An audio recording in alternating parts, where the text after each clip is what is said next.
plásticos para contener alimentos o contener bebidas sin saberlo exactamente, el mundo del plástico, señores, nos acecha. Miguel Aguado, muy buenas noches. ¿Qué tal? No sabía por dónde ibas a entrar exactamente. Mira qué botellita de plástico tengo en estos momentos en la mano. Una botellita que, por cierto, aquí abajo, en el culillo, que se suele decir, tiene un triangulito con tres flechas y un número dentro, con tres flechas, exactamente, y un numerito. En este caso pone un 1 y abajo pone la palabra PET. ¿Qué significa esto? Pues hay los plásticos en general, los que contienen alimentos, que tienen que tener primero una característica y es de preservar los alimentos, preservar la salud, etcétera. Tiene una clasificación del 1 al 7. Ahí estamos viendo. Que lo estamos viendo precisamente. El PET es el más habitual, el que vemos en las botellas de plástico, incluso en las botellas de aceite. Yo creo que todos lo identificamos claramente. Y son, no va del 1 al 7, no quiere decir que el 1 sea el menos tóxico para entendernos y el 7 el más tóxico. Hay una clasificación porque si entramos en cada uno de ellos, encima con estas siglas, pues va a ser difícil. Hay una clasificación que yo creo que es la realmente importante que debemos tener en cuenta y es, dentro de todos los más seguros son el 1, el 2, el 4 y el 5. El 1, a ver, que espera, que me los voy a apuntar. El 1, el que pone PET, en este caso. El 2, que pone HDPE. El 4, que pone, esto parece un abecedario. Parece que has sido el oculista. Pues, y el 5, bueno, que pone PP. Sí, bueno, no tiene nada que ver con la política. Es seguro. Yo no entro, si es seguro deja de serlo, al menos como plástico no entro. Es el de los yogures, para entendernos. Es un tipo de plástico que la fermentación del yogur se produce dentro, se calienta y es el mismo envase en el que estamos. Y es verdad que si vemos ahora mismo, y es importante, buscamos en Internet hay cosas a veces que no porque en Internet son ciertas al 100% y demostrables, pues nos hablan de que son todos absolutamente perniciosos. Hay grados en todo ello, y por eso decía que puestos a intentar clasificar, yo diría que nos quedemos el 1, el 2, el 4 y el 5 como mejores. ¿Dónde está el problema? En el mal uso.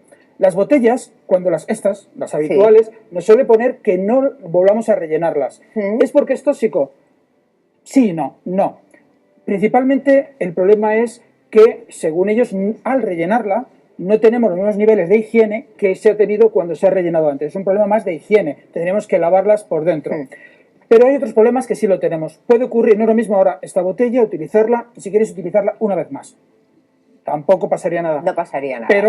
Pero si la dejamos en verano, en el coche, con todo el calor, a 44, veces a 45 grados, los componentes plásticos que tiene empiezan ya a cambiar sus características físico-químicas y entonces empiezan ya a interactuar con el agua, para entendernos. Es ahí cuando algunos componentes que tenían una función se volatilizan, pasan ese agua. Entonces, yo te diría, a veces, como pasa siempre, un mal uso es mucho peor que andar todo el día, siendo importante, mirando el tipo de plástico que hay debajo. Entonces, nunca pongamos una botella al sol de agua y la bebamos pasados 2 días porque no pasa nada que ya se enfría. Eso es mucho más peligroso que cualquier otro componente. Y hay escalas, evidentemente. Pues espérate, me cuentas las escalas ahora mismo, porque nos vamos a ir unos minutos a publicidad. Volvemos y hablamos de la toxicidad de los plásticos, de cómo nos pueden perjudicar en nuestra salud si no los utilizamos adecuadamente, de las clases de plásticos que hay, también de cómo reciclarlos o cómo evitar que hagan daño no solamente a las personas, sino también a la naturaleza. El 1, hemos dicho que bien, que de momento bien. Bueno, sigamos. Que me lo puedo beber durante la publicidad y luego a la vuelta puedo estar todavía viva.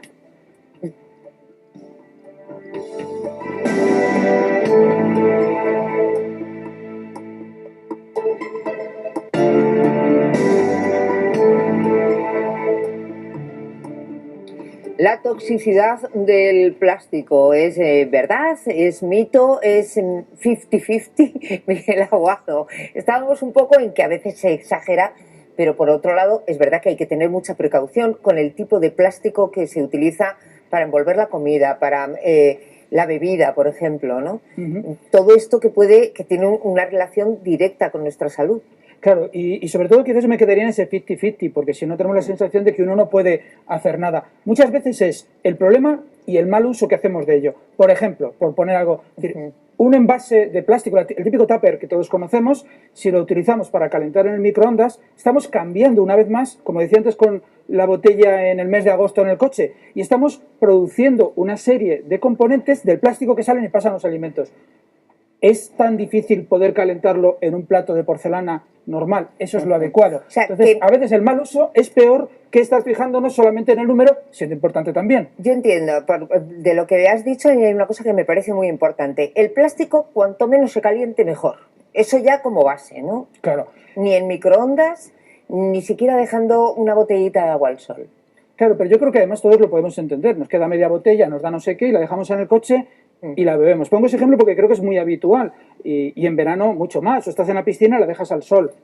Algo que también que puede ser muy, muy habitual. Bueno, tenemos alternativas, pero está, te diría, cociéndose el agua dentro. No es el término correcto, pero estamos afectando tanto al agua, si tiene bacterias, estamos potenciando esas bacterias y las propias características del plástico. Con lo cual, por eso decía, no me gusta ni decir que no hay ningún problema, es verdad que lo hay con algunos problemas, con algunos plásticos, perdón, pero tampoco alarmar con todos. Tenemos un papel importante.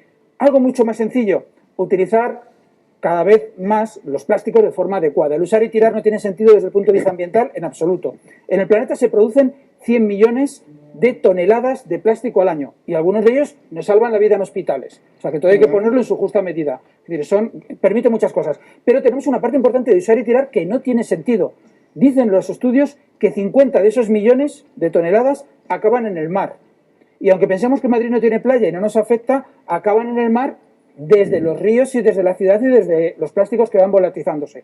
¿Afectan las especies? 270 especies están en peligro en el mar. Esto vemos las imágenes y las hemos visto hace un rato. Pero es que además, cuando se fragmenta, esos microplásticos pasan a la cadena alimentaria, quiere decir que lo comemos nosotros también. Entonces, claro, el plástico que se queda, digamos, degradado en el mar, se lo comen los peces y luego nosotros comemos el pescado, por ejemplo. Claro, ¿no? entonces ya incluso siendo egoístas, olvidándonos de los peces, que creo que sería demasiado, olvidándonos del deterioro del mar, es que también nos afecta a nosotros. Con lo cual lo que tenemos que hacer es ese uso razonable. ¿Qué tendríamos que hacer entonces? Danos una alternativa. Pues mira, a esa sed que lleva uno cuando va conduciendo en verano.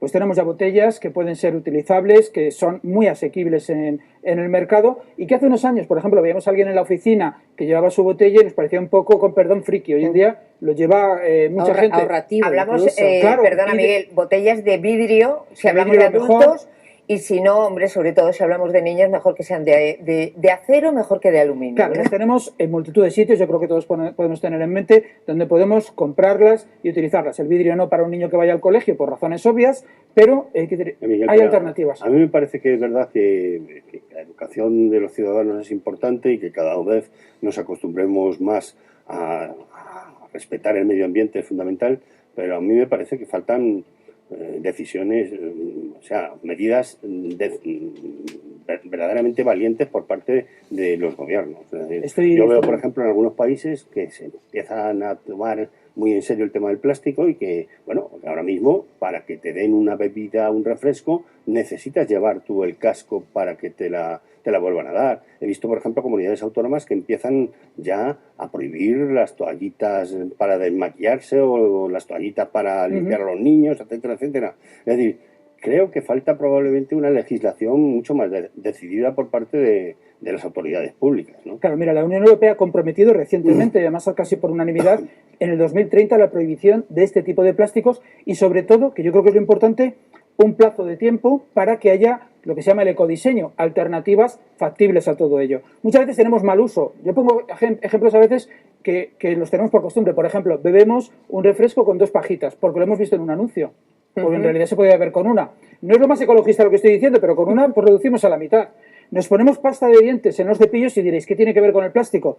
Hay una cosa que son los microplásticos, de menos de 5 micras, que tenemos en todo lo que es abrasivo. Las cremas que nos ayuden a quitar cremas, la pasta de dientes, que luego escupimos razonablemente, va a la alcantarilla, va al río y acaba en el mar.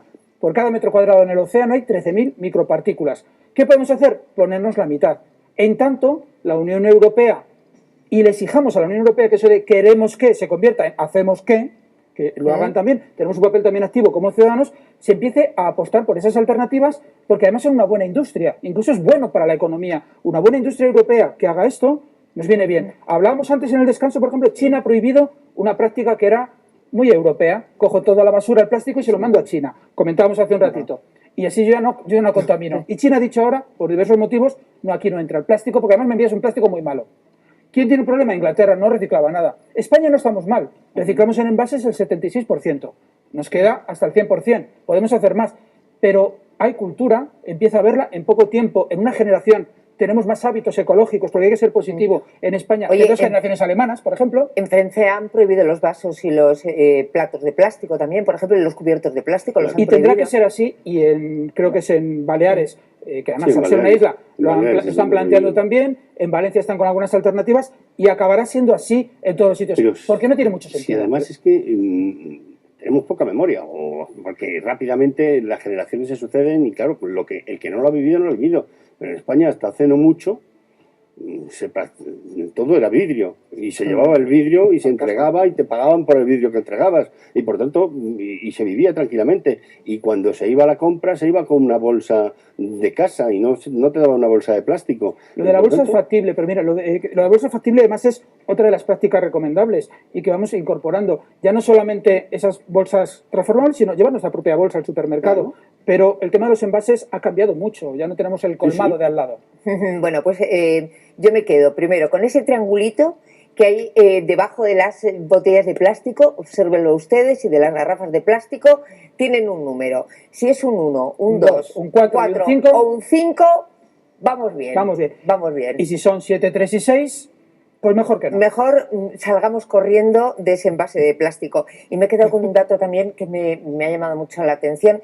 13.000 micropartículas de plástico en cada metro cuadrado. Metro cúbico, perdón, en el océano. En el océano, que es lo que estamos dejando de herencia a los animalitos que luego además encima nos comemos. Pues exijamos que eso se cambie y cambiemos nuestros hábitos. Es factible. Y tengamos mucho cuidado con esas botellas de plástico y los envases de plástico que damos a nuestros niños, que se quedan olvidados en el coche, que se recalientan, que estamos hablando de personitas que están en edad de crecimiento y que por lo tanto todo lo que sea tóxico les va a influir muchísimo más. Y personas mayores que reciben el catering en su casa, que no se calienten en microondas, y nosotros mismos que lo hacemos por comodidad. ¿Y ese biberón que calentamos en el microondas para el bebé? Exactamente igual, es una barbaridad.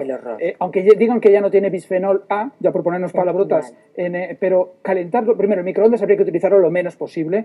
Otro día ya hemos hablado yo no hago nada bien, estoy dándome cuenta que no hago nada bien. No, pues ni siquiera me desmaquillo bien. Estás haciendo algo bueno, que es escuchar e intentar cambiar. Tienes cara de intentar cambiar esos pequeños hábitos. A partir de ahora todos lo vamos a hacer mucho mejor, o por lo menos un poquito mejor, gracias a Miguel.